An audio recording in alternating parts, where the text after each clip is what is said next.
Welcome back to Crunch Time. We are here in the kitchen with Hudson and Nina and Nick, and we're going to be doing a skills challenge today. You excited? Yes. Yes, brilliant. And this is one where your skills might even be better than mine because you're all about cake baking, aren't you, Nina? Yes. Talk to me about your favourite cakes to bake. Well, I love red velvet. Oh, red velvet. What is red velvet cake?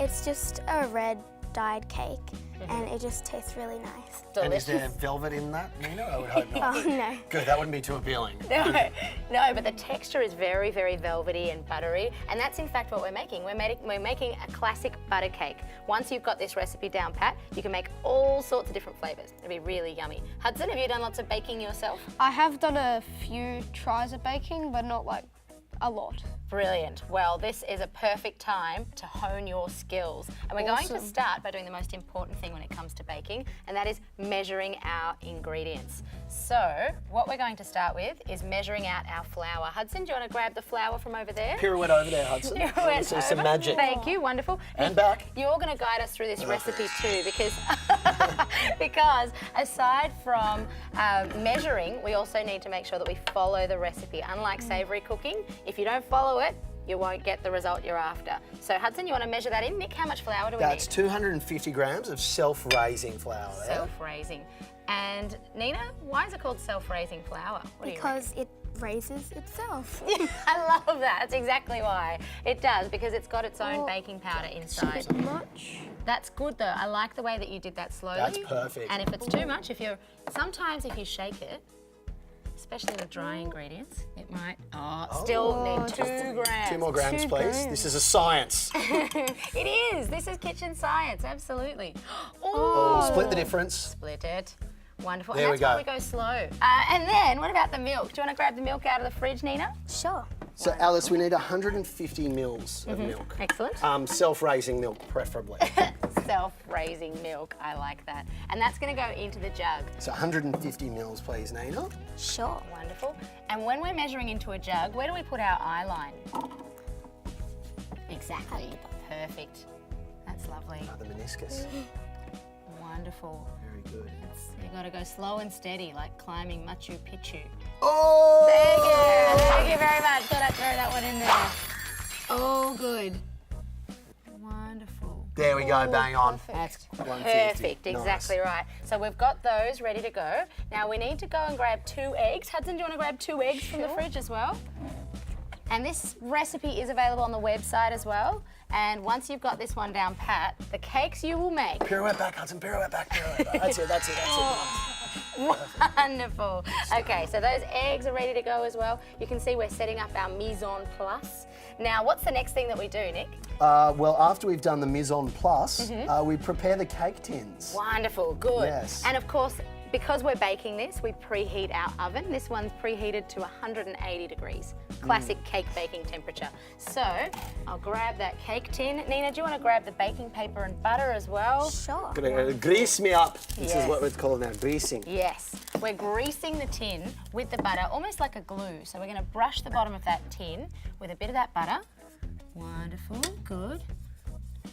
Looking great. Nice and greasy. Butter, very, very greasy. If you've got a cooking spray, you can use that too. I like to use melted butter though. Now, on that goes as well, in that goes in the bottom. Do you want to do that, Nina? Hudson, I reckon you should grease up the sides, man. Yeah, Grease away on the great sides. idea. And the reason why we grease the entire tin is so that the cake rises nice and evenly and comes out as well. Okay, let's bring the I need to inspect this grease job. Let's go. Can we do that? Yep, yep. Oh. There we go. I think that should be greased up. Wonderful. Yes. Now the next thing we're going to do is cream the butter and the sugar together. What we mean by creaming is combining the sugar and the butter until it's whipped and fluffy. And here's some we actually prepared earlier. So Nick, do you want to show us what that looks like? Oh, if I've got the strength to lift open this thing, which I Wonderful. do just. Yes. There we go. Hold that up, Nina. Hold that up for us. That's beautiful. So you can see it's light, fluffy, creamy. The butter is 125 grams. 150 grams of sugar, is it, Nick? It is, yeah, that's right, Oh, yeah. 170 in this one, I think it is, 170. actually. Just making sure he's paying attention. And those little black flecks that you can see in there are actually vanilla. So there's some vanilla bean in there, and that's going to give it that lovely vanilla buttery flavour. Hudson, does that sound Creamy. delicious? Yes, it Creamy, does. exactly, that's right. So we can pop that back into the stand mixer. The next thing we're going to do, now that the tin is lined, the butter and the sugar are creamed, is start to add those eggs. So, would you like to crack one of these eggs? Sure. Nina, I feel like I don't even need to show you how to do this because you're all over it. Wonderful. Nice work, Nina. Good. Look at that. Excellent. You've done that before, haven't you? Absolutely. Thank you, Hudson. No Yes, that does deserve a round of No applause. eggshells. He's going for a swim. I always get It eggshells. is going for a swim, and because we've cracked one at a time, we can make sure that the egg isn't dodgy. So, yep, you can start to whip that, Nick.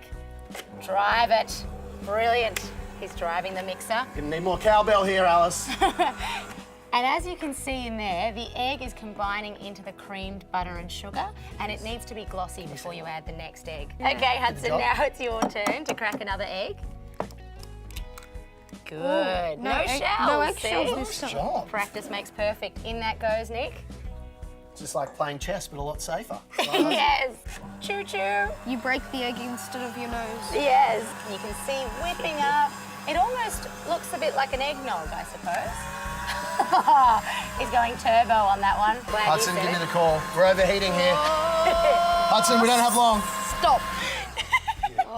That's looking great. It looks in order. Wonderful. Okay, now we're going to incorporate the flour and the milk into our creamed egg, butter and sugar. So you want to lift that out into here, and we're going to use a the workout, full body wooden workout. spoon, wonderful, and sift the flour in. So one of you can be the stand mixing spoon, one of you can be the sifter. Does that sound good, Hudson? Yes, it does. Wonderful. And a sifter, basically, have a look in there. Make sure that the flour is nice and fluffy.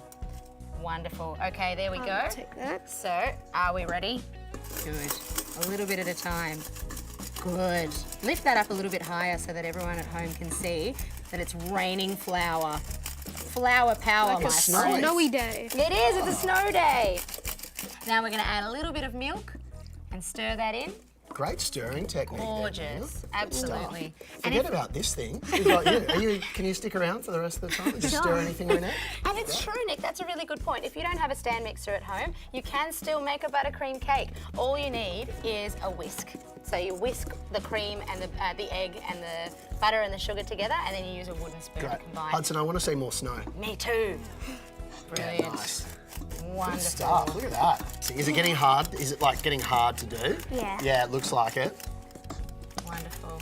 All right, let's pop that last bit in. There we go, you know what? Yes, brilliant. Okay, Perfect. stir it in. Wonderful. That's looking great. Teamwork. And you know, if it looks great as you're combining the mix, it'll bake great and it'll taste great. Tremendous. There we go. Yes. Nice stuff, Well Hudson. done. Need a good Okay. technique. You've done it. Wow. You guys, that deserves a high five because between the two of you and this guy This guy. and this final fold, we're going to pop that into the cake tin. We're going to put that in the oven. Who wants to do the honours? Nina, do you want to pop it in there? Great. Okay, wonderful. And Hudson, why don't you grab the one we prepared earlier? Give it a good slap. Give it on the base over there. Just slap it into place. Yeah. That's it. That's Wonderful. it. And of course, you can just sort of tap that base down, get all of that in there. Nick, you can pop that into the oven using some Anything else? oven Oh, gloves. I'll get my oven gloves ready. Wonderful. Kitchen safety. You guys, you can tell that you've baked cakes before because this cake has come, magic of television, look at that. Oh, here's one we prepared earlier. Now, how do we test that this cake is ready? What is this? That is a skewer. Yes, it is. Oh, Nick's just skewered that one. Good.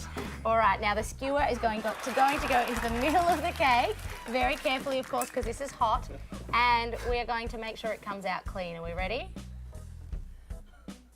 What do you think, Nina? Does that come out clean? That's good. I believe that's good. And then we're going to let that rest for a couple of minutes. We're going to turn it out and go to a break because you guys, we can't wait to eat this, but we can't wait to have you back. See you soon. Come on, crunch time.